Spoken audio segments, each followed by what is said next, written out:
Nous allons maintenant nous pencher sur les caractéristiques géographiques et historiques qui ont conduit à l'installation humaine et à l'urbanisme sur les bords de la Seine tels qu'on les connaît aujourd'hui, avec notre première table ronde. J'accueille donc, si la technique le permet, Michel Carmona, qui est géographe, professeur émérite de la Sorbonne. Bonjour Michel. Bonjour. Et Bonjour. à vos côtés, ou presque, Antoine Grumbach, architecte urbaniste qui a beaucoup travaillé sur la Seine. Bonjour à tous les deux. Alors, pour commencer, je me tourne vers vous, Michel Carmona, pour un premier éclairage à la fois historique et géographique. Alors, qu'est-ce qui fait qu'au tout début, les hommes ont choisi de s'installer en bord de Seine? Au tout début, il y a assez longtemps quand même. Alors, au tout début, il ne s'installe pas au bord de la Seine. Il la traverse ou s'installe provisoirement sur les berges pour traquer les troupeaux de rennes et d'autres animaux qui ont besoin soit de venir boire l'eau du fleuve et de ses affluents, soit de traverser dans le cadre de leur migration. L'un des exemples que nous avons, c'est l'exemple du site de Pincevent, en Seine-et-Marne, qui est un site où l'on a retrouvé des restes accumulés de campements de chasseurs qui traquaient les rennes il y a environ 14 000 ans. Et c'était des groupes de chasseurs qui se réunissaient au début de l'automne pour des grandes chasses collectives, pour traquer les rennes qui venaient sur ce site traverser le fleuve, car il y avait un gué. Il y avait un gué comme il y avait beaucoup de gués sur la Seine et sur un certain nombre de ses affluents. La situation change vers moins 8000. Moins 8000, parce que l'on trouve à ce moment-là, et il y a des restes toujours en Seine-et-Marne, à Noyers-sur-Seine, des restes de pirogues.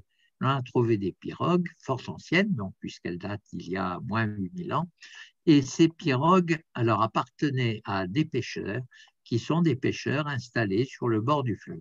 Et là, c'est la première fois que l'on trouve des gens qui sont des sédentaires, qui sont installés à demeure et dont on sait que l'une des activités, peut-être pas la seule, mais l'une des activités, c'est la pêche. Et l'on trouve non seulement des pirogues, mais également des traces d'installations permanentes. On y faisait la cuisine, on réparait des instruments et on utilisait déjà des nasses pour capturer les poissons. Alors, l'installation était une installation très particulière, c'est-à-dire que l'on est en bordure d'une rive extrêmement boueuse. On n'est pas en bordure d'un cours torrentiel, mais bordure extrêmement boueuse. Et on comprend également pourquoi, parce que la pirogue, quand on a fini de pêcher, qu'est-ce qu'on en fait? Eh bien, on la tire sur le bord et il faut la tirer sur le bord, évidemment, d'une rive vaseuse ou caillouteuse, ce que l'on appellera plus tard au Moyen-Âge une grève. Pensez à l'antique place de Grève, qui est l'ancêtre de notre place de l'Hôtel de Ville à Paris, et qui a été le site central du port de Paris avec ce type de bateau. On retrouve, puisqu'on parle de Paris, vers moins 4000 environ, les fameuses pirogues de Bercy, qui sont des pirogues appartenant à des pêcheurs, là aussi, établis alors, au bord de la Seine, plus exactement entre la Seine et un de ces nombreux chenaux ou bras secondaires ou bras morts qui sont l'une des caractéristiques du site de Paris. Alors, si nous maintenant remontons le fil du temps et nous regardons ce que font ces sédentaires, eh bien ces sédentaires, naturellement, ils pêchent le poisson. Alors le poisson, ça a une grande importance parce que lorsque nous abordons l'époque du Moyen Âge, la chasse, ce n'est plus l'apanage de tout le monde. C'est la spécialité des nobles, des seigneurs. Et donc, comment se procurer des protéines animales? Le seul moyen, c'est le poisson. Et ça, c'est un fait qui va traverser les siècles. Pendant toute la période qui suit, la période du Moyen Âge, on le voit, par exemple, à partir du moment où Clovis a décidé de se convertir au christianisme, alors se multiplient à ce moment-là les églises et les abbayes, Où viennent-elles s'installer? Elles ne s'installent pas au bord du cours le plus tumultueux du fleuve. Elles s'installent sur des bras morts, sur des rives tout à fait secondaires.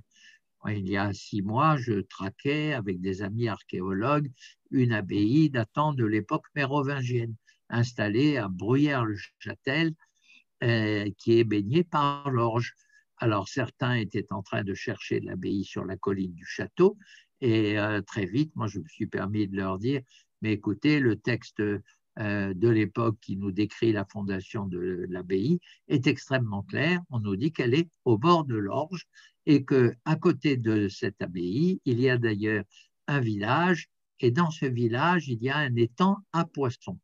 Et en déroulant le fil du temps, je me suis intéressé à une autre abbaye plus tardive, l'abbaye de Port-Royal, Port-Royal des Champs, bien connue, qui a été fondée au tout début du XIIIe siècle. Elle est fondée au bord d'un petit ruisseau qui s'appelle le Rodon. Et le Rodon est un ruisseau avec des marécages et en bordure duquel, sur le cours duquel, les bonnes sœurs et les messieurs de Port-Royal qui les aident aménagent un étang à poissons. Et cet étang à poissons sert à la nourriture des religieuses et leur permet aussi, en vendant ce poisson à des populations alentours, de se faire un petit peu d'argent, par exemple, pour réparer, quand c'est nécessaire, les clôtures du château, les bâtiments et les entretenir.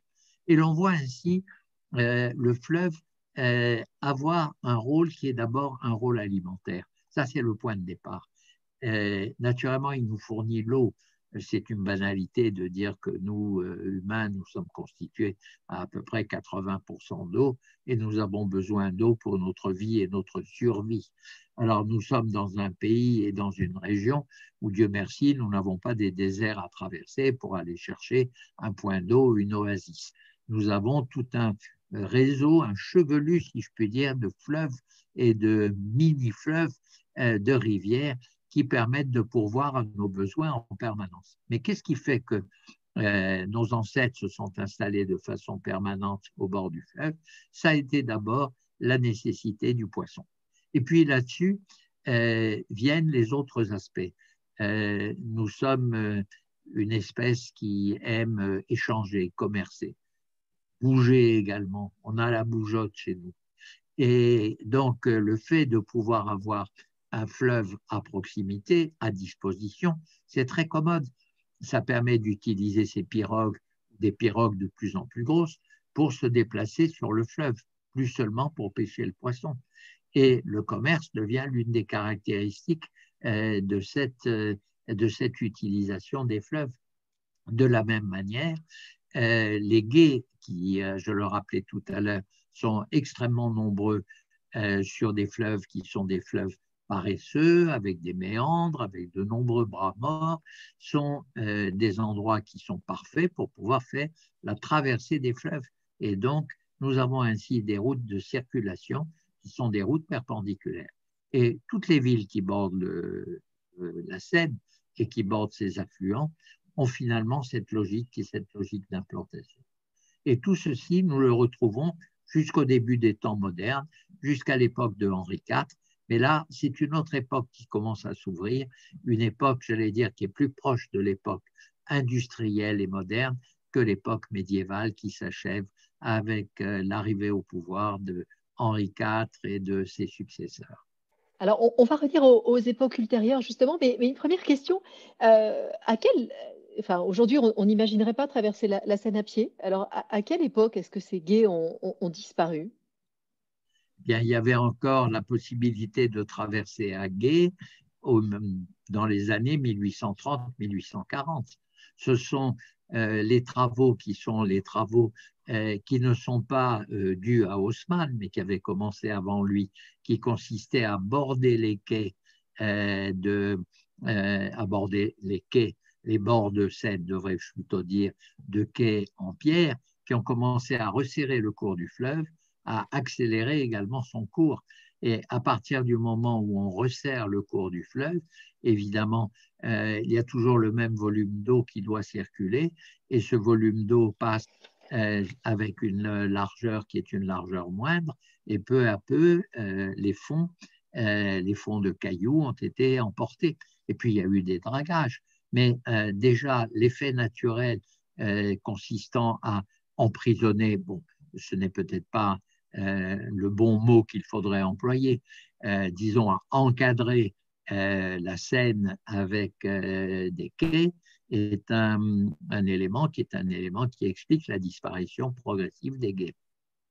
Alors, on parlera des quais tout à l'heure avec M. Grunbach, mais peut-être, Antoine Grunbach, une réaction sur à la fois les quais et les premiers ponts qui ont traversé, enfin, qui ont été construits à Paris. Je sais que vous aviez un peu regardé l'historique de ces premiers ponts. Comment ça s'est fait Oui, on vous voit, M. Grunbach. Bah, écoutez, non, surtout ce qu'il faut marquer, c'est-à-dire que Michel Carbonel l'a bien montré, c'est-à-dire l'importance de la traversée du fleuve.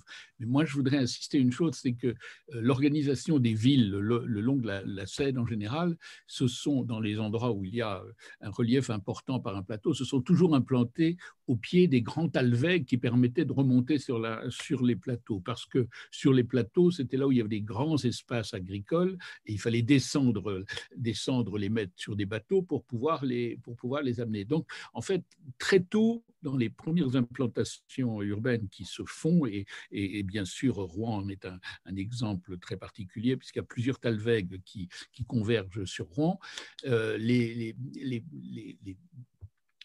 villes s'installent à des endroits toujours de mise en relation avec le grand territoire. Et c'est pour ça que j'insisterai, et je vais insister toute l'après-midi là-dessus, sur le fait qu'on ne peut pas penser la Seine indépendamment du grand territoire qui l'entoure. J'y reviendrai tout à l'heure.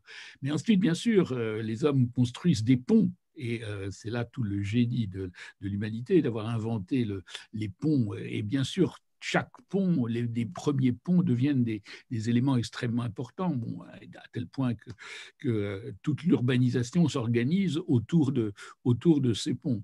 Une chose très amusante à voir dans les villes, plutôt, et aussi un peu dans les campagnes, c'est que le premier pont qui se fait, le deuxième pont vient après dans la ville, et le troisième pont, il est toujours entre les deux. Et ça, si vous pouvez le vérifier sur l'histoire des ponts à Paris et même sur l'histoire des ponts en général sur toute la. C'est-à-dire qu'on comprend très bien pourquoi deux ponts créent une intensité d'urbanisation, de trafic. Et bien, le troisième pont vient les soulager en se mettant au milieu. Et puis ensuite, il y a eu les ponts habités qui se sont installés sur la Seine. Et il y en avait, Paris en était une des capitales mondiales. Et ensuite, ça s'est étendu. Et il y a eu une très, très belle exposition à la Royal Academy sur lequel moi, j'avais fait un des projets pour un pont habité à Londres, qui n'a pas été réalisé pour des raisons politiques, bien sûr. Mais je veux dire que les fleuves génèrent des inventions. L'invention du pont, l'invention des ponts habités. Et bien sûr, lorsqu'on commence à bâtir le long des fleuves des espaces de protection contre les inondations, parce que les fleuves, ce n'est pas très gentil, quoi. Il y a des moments où ça déborde, donc les villes ont besoin de se protéger.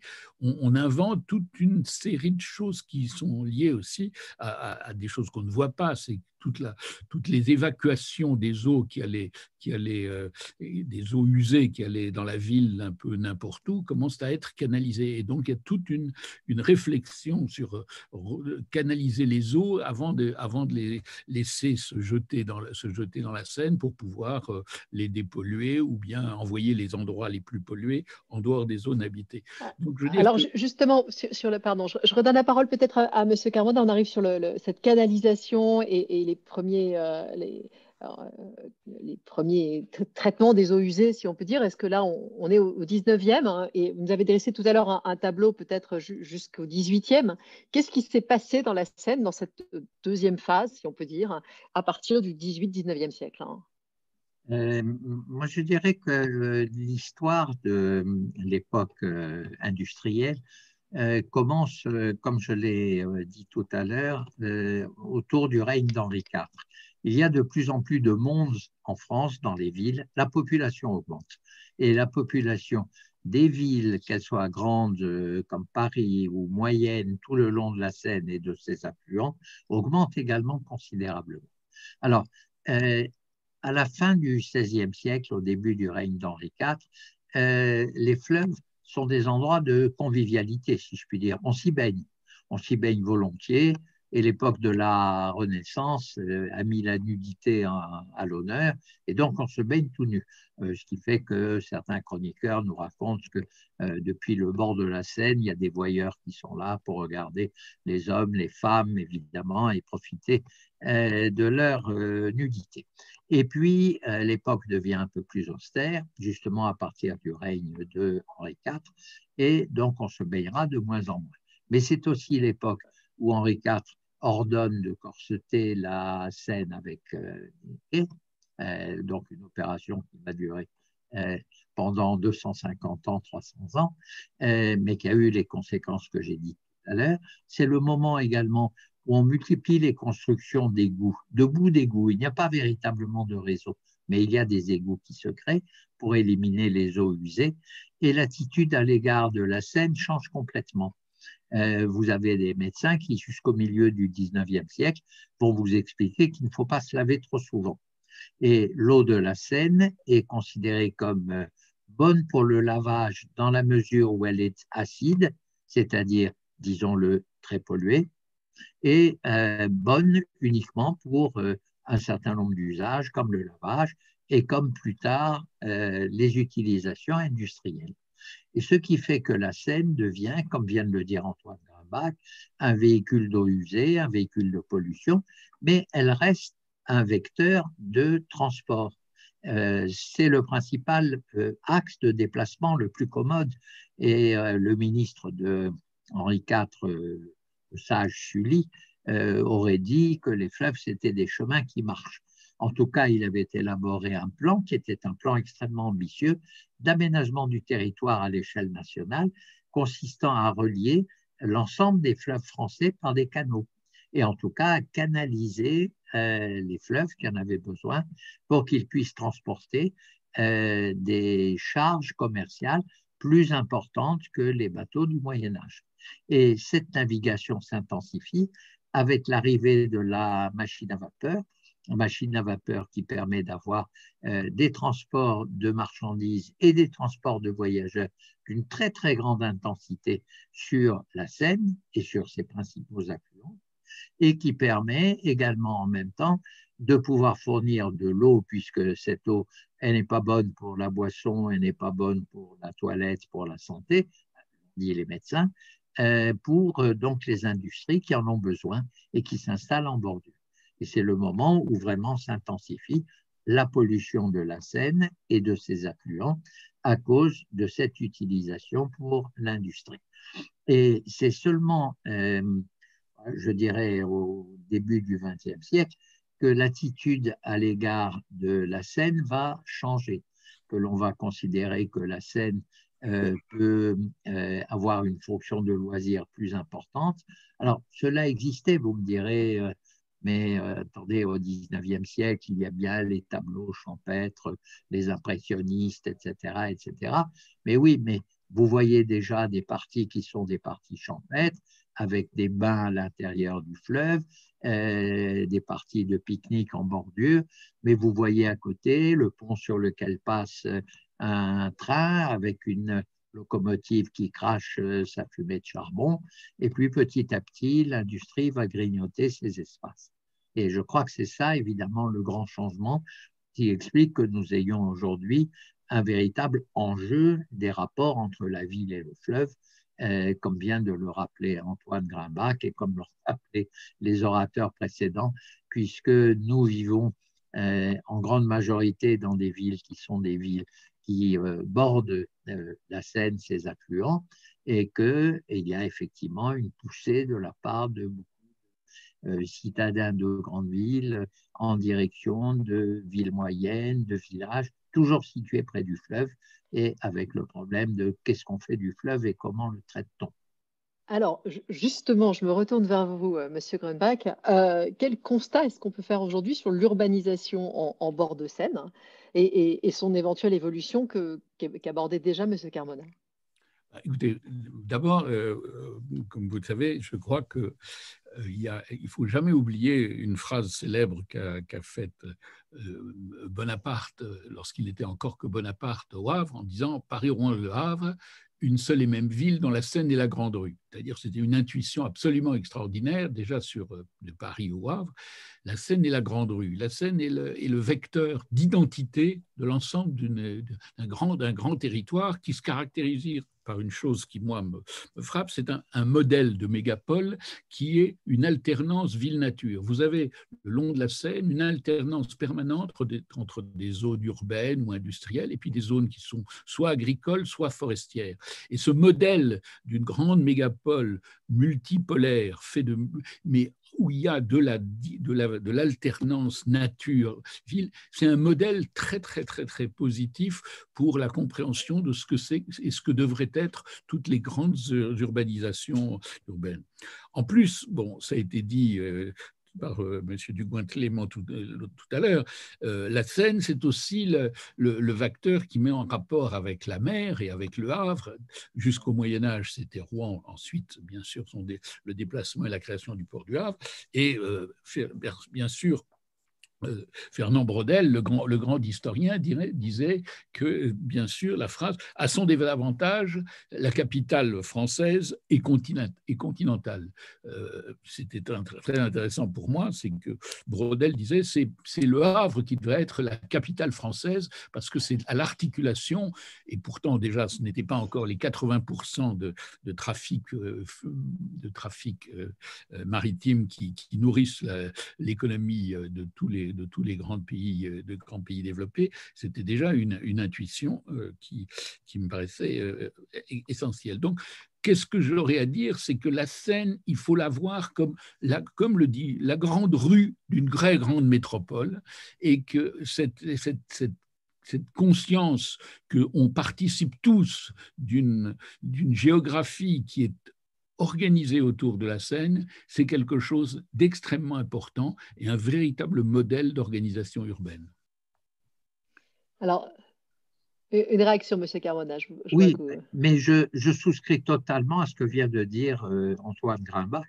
Moi, en étant fort ancien, puisque vous l'avez dit, je suis émérite, c'est-à-dire retraité, j'ai travaillé à la DATAR, j'ai travaillé dans des cabinets ministériels qui avaient affaire avec l'aménagement du territoire, et je me suis toujours passionné pour le développement de la navigation fluviale, aussi bien la navigation commerciale que la navigation de loisirs. Et c'était il y a déjà des décennies, et je n'ai jamais changé de conviction. Et je répète, je souscris totalement à ce que vient de dire Antoine Grimbach. Alors, je dirais simplement qu'à un niveau un peu plus micro, si je puis dire, il faut faire attention aux fleuves. Vous l'avez dit tout à l'heure, Antoine, le fleuve, quelquefois, il est redoutable, quelquefois, il se venge si on le maltraite trop. Et il ne faut jamais oublier que l'eau d'un fleuve circule même en dessous du sol quand nous l'avons recouvert. Ça, c'était quelque chose qui a été constaté lors de la grande inondation de 1910, quand on a vu ressurgir de l'eau dans le quartier de Saint-Lazare, parce qu'il y avait là un ancien bras de la Seine qu'on avait appelé la Grange Batelière, d'où la rue de la Grange Batelière qui existe toujours aujourd'hui, et que la Seine circulait toujours en dessous sans qu'on la voie. Et lorsque des crues successives de ces affluents se sont superposées, eh bien, il a fallu qu'elle trouve un chemin, cette eau, et donc elle est ressortie. Voilà, c'est un point qu'il ne faut pas oublier. Vous savez qu'il y a eu des grands malheurs du Grand Palais il y a quelque temps. On s'était même demandé à un moment s'il ne fallait pas l'abattre plutôt que le restaurer. Qu'est-ce qui s'était passé? Il avait été construit classiquement en partie dans la vase de la Seine, la partie qui borde la Seine, et construite sur le système le plus ancien qui est des forêts de poteaux en bois sur lesquels ensuite on place des moellons de pierre et on construit ce magnifique édifice. Et à la suite de 2 ou 3 années de basses eaux, les têtes d'un certain nombre de ces piliers s'étaient trouvées hors de l'eau et calamité, quand elles sont plongées dans l'eau, elles sont imputrescibles, elles ne bougent pas, et dès qu'elles sortent, elles s'effritent.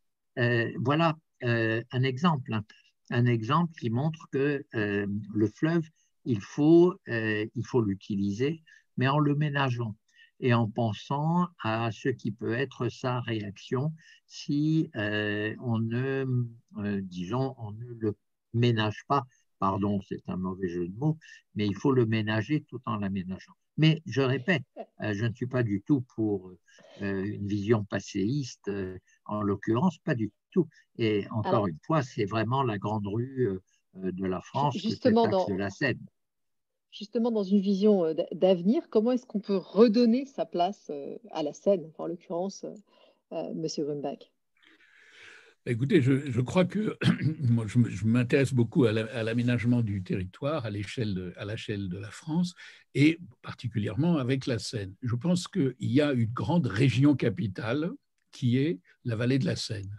Et je crois qu'on entrerait vraiment dans le XXIe siècle si on se posait la question sur l'identité des découpages régionaux, par exemple, se basait sur des éléments qui sont fondamentaux et partagés par tout le monde, comme par exemple la question des fleuves. Donc pour moi, la grande région capitale, c'est la vallée de la Seine, de Paris au Havre, avec en remontant bien sûr dans tout le bassin hydrologique jusqu'à aux sources de la Seine. Et je trouve que à partir du moment où on dit cela, on est aujourd'hui à un moment important historique où on voit quand même que les élus de Paris et du Havre, comme c'était déjà avec du temps de monsieur Ruffnack, mais que les élus actuels commencent à dialoguer. On intègre aussi les élus de Rouen et on voit aussi en amont. C'est-à-dire on voit qu'il y a une solidarité qui se constitue. C'est pour ça que j'aime beaucoup la Seine en partage depuis toujours. Quand j'avais travaillé pour Nicolas Sarkozy sur ce projet de Paris-Rouen-Le Havre, j'avais lu avec attention tout ce qui était déjà des réflexions de la Seine en partage. Je crois qu'il y a aussi quelque chose qu'il faut réfléchir à l'aménagement du territoire. Je suis triste et un peu orphelin de structures fortes, M. Carmona y a participé il y a longtemps, de structures d'aménagement du territoire et de la DATAR, entre autres, particulières, des grands projets, Et je pense qu'il faut réfléchir à la question de la Seine à l'échelle de toute la France. Et j'ai commis un petit article que vous avez peut-être vu dans Le Monde récemment en expliquant que pour moi, il y avait en France 5 grandes régions. 5 grandes régions, c'est les cinq grands fleuves, la Seine, la Loire, la Garonne, le Rhône et le Rhin qui a une structure internationale et qu'on devrait créer des grandes régions qui peuvent être, on n'est pas obligé d'éliminer les régions actuelles, mais les rendre beaucoup plus solidaires à l'échelle du bassin hydrologique. Et on aurait une représentation de la France et de son aménagement de 5 grandes régions autour d'une identité qui est le fleuve. Alors, comme beaucoup de choses se font aujourd'hui autour de Paris, en Le Havre et bien sûr en amont de la Seine aussi, je trouve qu'on est peut-être avec une espèce de région capitale qui pourrait être la fusion de l'Île-de-France et de la Normandie, et devenir le premier grand territoire régional dont l'identité serait la vallée, disons le bassin hydrologique de la Seine. Et je trouve ça absolument passionnant. Quand on a fait la fusion des 3 ports, Paris, Rouen, Le Havre, déjà on amorce comme ça une gouvernance à l'échelle des grands territoires. Je crois qu'on va y revenir. Il y a d'ailleurs les gens d'Aropa qui vont parler. Tout à fait, tout à fait. Mais voilà, donc c'est pour moi une évidence que si l'on veut que les gens s'associent à une région, il faut qu'il y ait une identité. Et cette identité, il n'y a pas d'autre paramètre que l'identité géographique. Écoutez, merci beaucoup. On arrive presque au terme de votre intervention. En fait, je surveille les questions. N'hésitez pas à poser des questions sur le fil de commentaires. En fait, il y a énormément de commentaires plus que de questions. Donc, je ne vous ai pas interrompu. Il y a beaucoup d'historiens et de géographes émérites qui rebondissent sur vos explications. Donc, je vous enverrai tout ça.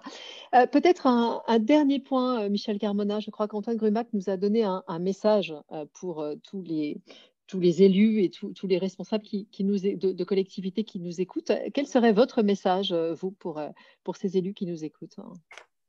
Euh, Mon message serait vraiment de penser à la conciliation entre les nécessités économiques, comme encore une fois vient de les développer Antoine Grimbach, et comme je viens de le dire, je souscris totalement.